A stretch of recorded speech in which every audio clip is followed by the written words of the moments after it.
This is a review of the Shiso Duo Color Pack in green and red, and the brand did send this to me so that I can do a review, and I am so excited about this one. I've been looking forward to finding Shiso seeds so that way I can try and grow my own at home.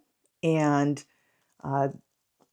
Shiso apparently has a flavor profile of like mint, basil, and a hint of anise.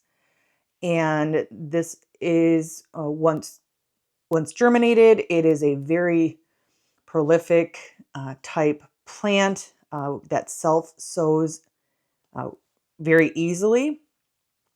And this is an annual, but it does self seed pretty easily, at least historically known.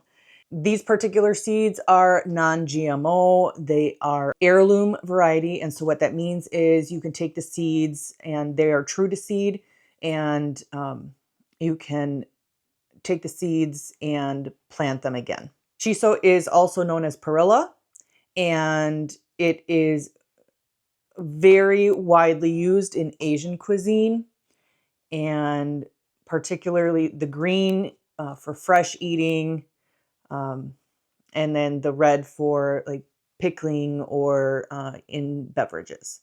I'm looking forward to growing these specifically because of the fact that Shiso has been known for its omega-3s and the vitamin C, vitamin A, calcium, iron, and potassium.